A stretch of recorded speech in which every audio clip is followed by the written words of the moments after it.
நம்ம எல்லாருக்குமே Moon landing பற்றி தெரிஞ்சிருக்கும். 1969 ஃபர்ஸ்ட் டைம் மூன் லேண்டிங் பண்ணுறாங்க. கிரிட்டிக்ஸ் என்ன சொல்கிறாங்கன்னா, இந்த மூன் லேண்டிங் ஃபேக்காக இருக்கிறதுக்கான வாய்ப்பு இருக்குது அப்படின்னு சொல்கிறாங்க.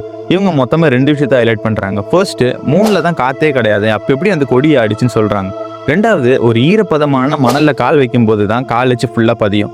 ஆனால் மூணில் தான் தண்ணியே இல்லை, அப்போ எப்படி கால் வச்சு வந்துச்சுன்னு சொல்லி கேட்குறாங்க. இது ஃபேக்காக இல்லை உண்மையானு தெரிஞ்சுக்கிறதுக்காக மித் பஸ்டர்ஸ் அப்படின்ற ஒரு குழு ரிசர்ச் பண்ணுறாங்க. ஒரு ஸ்பேஸ் சென்டருக்கு போயிட்டு பெரிய வேக்யூம் சேம்பர்ஸ்குள்ளே அப்போலோ கொடியை வைக்கிறாங்க. ஃபர்ஸ்ட்டு கொஞ்சமாக காற்று செலுத்துறாங்க, அது ஆடுது. அதுக்கப்புறம் இருக்கிற எல்லா காற்றையும் எவாக்குவேட் பண்ணிட்டு மறுபடியும் அந்த கொடியை வைக்கிறாங்க. ஆனாலுமே அது ஆடிட்டு தான் இருக்குது.